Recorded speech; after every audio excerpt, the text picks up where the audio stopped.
શહેરમાં આકરી ગરમી વચ્ચે એએમસી આરોગ્ય વિભાગ હરકતમાં આવ્યું છે। ઓરેન્જ અને યલો એલર્ટ શહેરમાં રહ્યું અને આ સાથે આગામી દિવસોમાં પણ યલો એલર્ટ શહેરમાં રહેશે।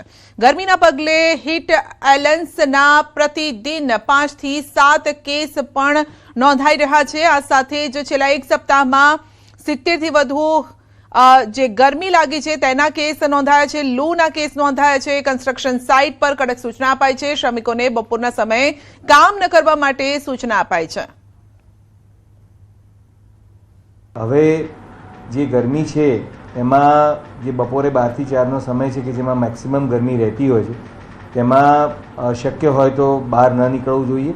અને જે લોકો જે મોસ્ટ વલ્નરેબલ ગ્રુપ છે, જેને કહેવાય કે કન્સ્ટ્રક્શન સાઇટના વર્કર્સ છે, ઇન્ડસ્ટ્રીયલ વર્કરો છે, કે જેના એમ્પ્લોયર્સ છે, કે જે લોકો એમને વ્યવસાય આપે છે, તો પોતાના એમ્પ્લોયીનું ખાસ ધ્યાન રાખે। એમના માટે પાણી, છાશ વગેરેની વ્યવસ્થા કોર્પોરેશન તો એન્શ્યોર કરે જ છે, પણ આ દિવસોમાં વધારે સાવચેતીની જરૂર છે।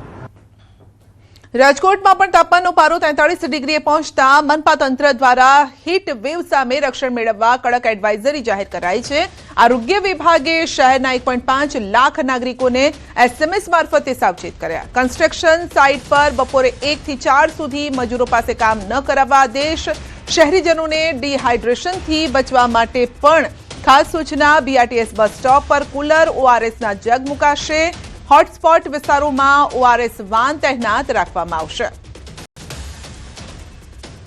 તો વધતા તાપમાન વચ્ચે RMC દ્વારા પણ એડવાઇઝરી બહાર પડાઈ છે। તંત્ર દ્વારા લોકોને બપોરના સમયે ઘરની બહાર ન નીકળવા, પ્રવાહીનું વધુ સેવન કરવા અપીલ કરાઈ છે। શરીર પર હળવા અને આછા કલરના કપડાં પહેરવા પણ અપીલ। ડિહાઇડ્રેશન ન થાય માટે પૂરતા પ્રમાણમાં પ્રવાહી પીવાની અપીલ। તાપમાનનો પારો આપણને ફીલ્સ લાઇક ટેમ્પરેચર જે છે એ 44 થી 45 ડિગ્રી જેવું રહે એવી આગામી 4 દિવસ સુધી શક્યતા છે એ નોંધાયેલી છે। તો અનુસંધાને લોકોને ખાસ જે અપીલ છે અને શું ધ્યાન રાખવું એ બાબતે હું માહિતગાર કરવા માંગુ છું। જોવા જઈએ તો બની શકે તો બપોરના પીક અવર્સ દરમિયાન, એટલે કે સૂર્યનો સીધો તાપ જ્યારે તમારા ઉપર પડતો હોય ત્યારે બહાર જવાનું ટાળવું જોઈએ। ઘરની બહાર નીકળતા પહેલાં તમારા શરીરની અંદર પાણીની માત્રા અને સોલ્ટની માત્રાનું છે ખાસ ધ્યાન રાખવું જોઈએ।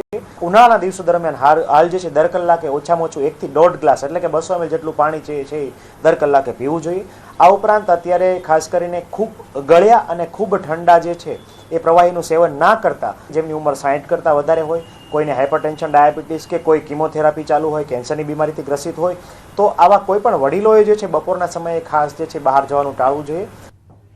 તો હળવદ નજીક કેનાલમાં 2 બાળકો ડૂબી ગયા છે। હળવદની મોરબી ચોકડી પાસેની ઘટના ધ્રાંગધ્રા બ્રાન્ચની નર્મદા કેનાલમાં નાહવા પડ્યા હતા અને 2 સગા ભાઈઓ ડૂબવાની આ ઘટના છે। બંને બાળકોની શોધખોળ ચાલુ છે।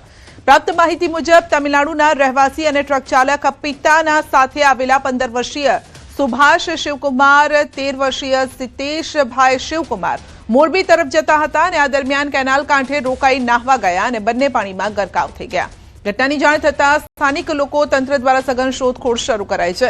હજુ સુધી બંને બાળકોનો કોઈ જ પતો નથી। રેસ્ક્યુ ઓપરેશન ચાલી રહ્યું છે। વધુ અપડેટ મેળવીશું સંવાદદાતા રવિ પાસેથી। જી રવિ, બાળકો ડૂબવાની આ ઘટના મોરબી બનાવની પ્રાપ્ત વિગતો મુજબ બાળકોના પિતા ટ્રક ચાલક છે, તેઓ કર્ણાટકથી ટ્રકમાં પાવડર ભરીને લાવ્યા હતા અને હળવદમાં ખાલી કર્યો હતો આ પાવડર। ટ્રક પિતા તમિલનાડુ સાથે 2 બાળકોને પણ લાવ્યા હતા। હળવદમાં ટ્રક ખાલી કર્યા બાદ પિતા અને બંને દીકરાઓ મોરબી ટાઇલ્સ ભરવા માટે આવી રહ્યા હતા। તે દરમિયાન આ દુર્ઘટના સર્જાઈ છે। મોરબી ચોકડી નજીક કેનાલના કાંઠે પાણી વહેતું જોઈને તેઓ નાહવા માટે રોકાયા હતા। આ દરમિયાન કેનાલમાં નાહવા પડેલા બંને બાળકો પાણીમાં ગરકાવ થઈ ગયા હતા। ઘટનાની જાણ થતાં જ આસપાસ લોકો અને તંત્ર દ્વારા બાળકોને શોધવા માટેની કામગીરી હાથ ધરવામાં આવી છે અને બંને બાળકોની હજુ પણ કામગીરી હાથ ધરાઈ રહી છે। ગોતવા માટેનું સર્ચ ઓપરેશન ચાલી રહ્યું છે પાણીની અંદર। જી, આપનો આભાર। રાજકોટમાં ફન બ્લાસ્ટ ગેમ ઝોનમાં આગનો આ મામલો છે। ફાયર બ્રિગેડના ઓફિસર અમિત દવેનું નિવેદન છે, ગેમ ઝોનમાં ઇલેક્ટ્રિકલ વાયરિંગનું અપ્રુવલ સર્ટિફિકેટ રજૂ કરવા માટે સૂચના આપવામાં આવી છે। તપાસ દરમિયાન ગેમ ઝોનમાં ચાઇનાની બનાવટની લાઇટનો ઉપયોગ થતો હોવાનું પણ સામે આવ્યું, જેના કારણે સુરક્ષા ધોરણોને લઈને સવાલ ઉભા થયા। અધિકારીઓનું કહેવું છે કે જરૂરી સર્ટિફિકેટ અને તમામ સુરક્ષા નિયમો પૂર્ણ કર્યા બાદ જ ફન બ્લાસ્ટ ગેમ ઝોનને ફરી શરૂ કરવાની મંજૂરી આપવામાં આવશે। હાલ રાજકોટ શહેરમાં કુલ 7 ગેમ ઝોનમાંથી 3 ગેમ ઝોનને તાત્કાલિક હાલ બંધ કરવામાં આવ્યા. બાકી જગ્યાઓ પર પણ ચકાસણી ચાલુ છે.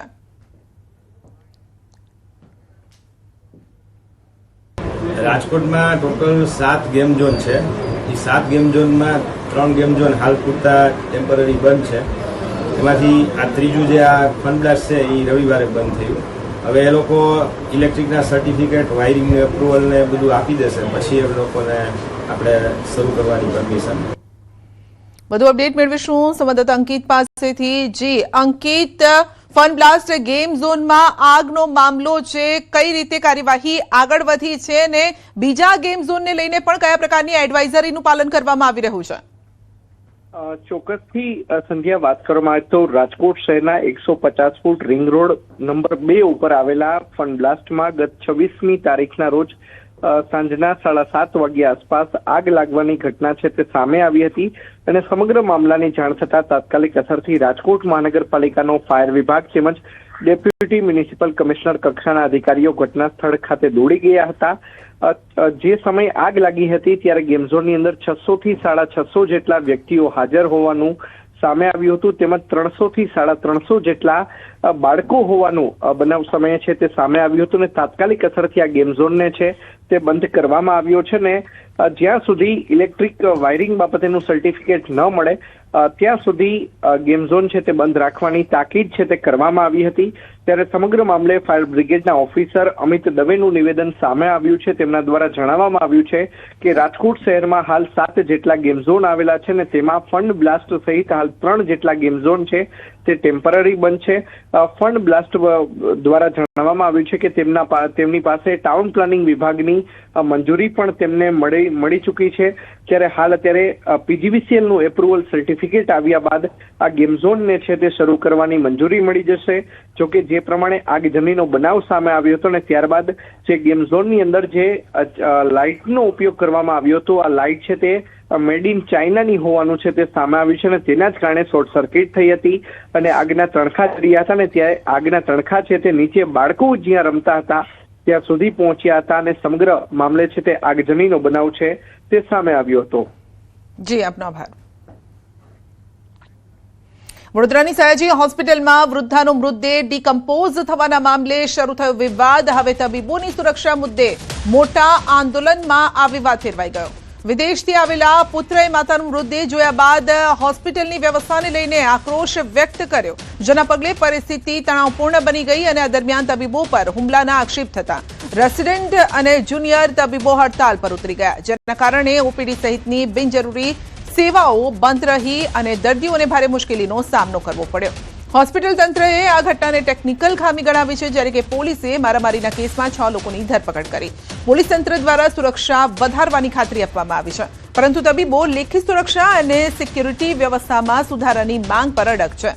હાલ સમગ્ર મામલે તપાસ અને ઉકેલની પ્રક્રિયા ચાલુ છે, પરંતુ ગરીબ દર્દીઓ પર તેની સીધી અસર જોવા મળી રહી છે.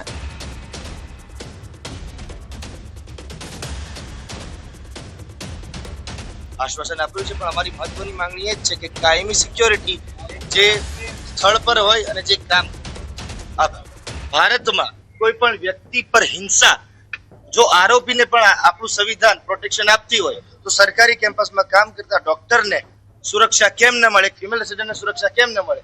કોઈ પણ સરકારી પ્રાંગણમાં કે નોન સરકારી પ્રાંગણમાં હિંસા એ ક્યારેય વ્યાજબી નથી, હિંસા એ ક્યારેય જસ્ટિફાય નથી. 2 વાગે પ્રાણ ત્યજ્યા હોય તો 2 થી 7 એટલે લગભગ આશરે 8 કલાક જેવું માજી રૂટીન ટેમ્પરેચરમાં, અને આ કાળજાળ ગરમી વાળું ટેમ્પરેચર એટલે 44-43 નું ટેમ્પરેચર. ડીકમ્પોઝિશનની પ્રક્રિયા મૃત્યુ પછી તરત જ શરૂ થઈ જતી હોય છે, એટલે પછી એ બોડીને તમે ઠંડા કેબિનેટમાં મૂકો, કદાચ થોડી એ ડીકમ્પોઝિશનની પ્રક્રિયાને ધીમી પાડી છે. ડીકમ્પોઝિશનની પ્રક્રિયા રિવર્સ ના થાય, એટલે એક અંદાજો એવો પણ છે. છતાં અમારા મશીનમાં ટેકનિકલ કોઈ ક્ષતિ થઈ હતી એ વાત હકીકત છે, એટલે જ માજીના બોડીને એક કેબિનેટમાંથી અન્ય કેબિનેટમાં શિફ્ટ કરવામાં આવેલું. એફઆઈઆરના અનુસંધાનમાં 10 થી 12 જેટલા ઇસમો દ્વારા જે લોકો આમાં મારામારીમાં સામેલ હતા એ લોકો વિરુદ્ધ ફોજદારી પગલાં લેવામાં આવેલા છે, જે પૈકી 6 જેટલા ઈસમોની જે છે ધરપકડ કરી લેવામાં આવેલી છે અને પોલીસ દ્વારા આગળની કામગીરી હજી ચાલુમાં છે. જે મરણ જનાર મહિલા જે છે એના પુત્રો જે છે, એના પૌત્ર જે છે, એના જે સંબંધીઓ જે છે એ લોકોને અટકમાં લીધેલા છે અને અત્યારે સીસીટીવી ફૂટેજ અને અન્ય પુરાવા ભેગા કરવાની કામગીરી ચાલુ છે. પેશન્ટને ઘણા લાંબા સમય બાદ લાવવાના કારણે ડિકમ્પોઝિશનની પ્રક્રિયા ચાલુ થઈ ગયેલી હતી. ડૉક્ટર્સના જે મુદ્દાઓ હતા, એમના સિક્યુરિટી બાબતે મુદ્દાઓ હતા, સીસીટીવી બાબતે મુદ્દાઓ હતા, એમના અન્ય જે મુદ્દાઓ હતા, તમામ મુદ્દાઓ બાબતે આપણે ખૂબ ગંભીરતાથી ચર્ચા પણ કરી છે. વડોદરા શહેરની સયાજી હોસ્પિટલના કોલ્ડરૂમમાં ગઈકાલે એક જે વૃદ્ધા છે તેનો મૃતદેહ જે છે તે ડિકમ્પોઝ થઈ ગયો હતો. એના કારણે જે વૃદ્ધાના પરિવારજનો જે છે તે રોષે ભરાયા હતા અને તબીબો અને જે વૃદ્ધાના પરિવારો છે તેમની વચ્ચે રકઝક થઈ હતી. ત્યારે આજથી વડોદરાની સયાજી હોસ્પિટલના જે રેસિડેન્સ ડૉક્ટર્સ છે તેઓ હડતાલ પર ઉતરી ગયા છે. તેમનો આરોપ છે કે ગઈકાલે જે ઘટના ઘટી તેમાં જે મૃતક છે તેના પરિવારજનો દ્વારા તબીબ પર હુમલો કરવામાં આવ્યો હતો, ટેકનિશિયન પર હુમલો કરવામાં આવ્યો હતો અને સર્વન્ટ પર જે છે તે હુમલો કરવામાં આવ્યો હતો. સયાજી હોસ્પિટલમાં સુરક્ષા વ્યવસ્થા કથળતી હોય તેવો આરોપ જે છે તે તબીબો લગાવી રહ્યા છે અને અત્યારે સીધા દ્રશ્યો જોઈ રહ્યા છો કે સુપ્રિન્ટેન્ડન્ટની ઓફિસ છે તેની બિલકુલ બહાર જ જે છે તે તબીબો હડતાલ પર ઉતરી ગયા છે. તબીબોની જે છે તે એક જ માંગ છે કે હોસ્પિટલની સુરક્ષા વ્યવસ્થા જે છે તે વધારવામાં આવે, કારણ કે વારંવાર જે છે તે સયાજી હોસ્પિટલમાં જે રેસિડેન્સ તબીબો છે તેમના પર હુમલાઓની ઘટના જે છે તે ભૂતકાળમાં બની ચૂકી છે, પરંતુ હજુ સુધી સુરક્ષા વ્યવસ્થામાં જે ઠોસ વધારો કરવો જોઈએ તે પ્રકારનો વધારો કરાયો નથી. એના કારણે જે તબીબો છે તે પોતાની જાતને અસુરક્ષિત મહેસૂસ કરી રહ્યા છે. સુપ્રિન્ટેન્ડન્ટ છે તેમનું એવું કહેવું છે કે ટેકનિકલ ખામી હતી, એના કારણે જે મૃતદેહ છે તે ડિકમ્પોઝ થઈ ગયો હતો. તબીબોની માંગણી જે છે તેને વ્યાજબી ઠેરવી રહ્યા છે સુપ્રિન્ટેન્ડન્ટ, અને સુપ્રિન્ટેન્ડન્ટનું એવું કહેવું છે કે સયાજી હોસ્પિટલની જે સુરક્ષા વ્યવસ્થા જે છે તેને વધારવામાં આવશે. હોસ્પિટલના જુદા જુદા વિભાગમાં બાઉન્સર સહિતના જે સિક્યુરિટી ગાર્ડ છે તે ગોઠવવામાં આવશે. એટલે રાજ્ય સરકાર દ્વારા રાજ્ય સરકારમાં પણ જે છે તે એસએસજી હોસ્પિટલ દ્વારા માંગણી કરવામાં આવી છે કે એસએસજી હોસ્પિટલની સુરક્ષા જે છે તે વધારવામાં આવે. ત્યારે હાલ તબીબો જે છે તે હડતાળ પર ઉતરી ગયા છે, એના કારણે દર્દીઓ જે છે તે મુશ્કેલીનો સામનો કરવો પડશે. હાર્દિક દીક્ષિત, ન્યૂઝ 18 ગુજરાતી.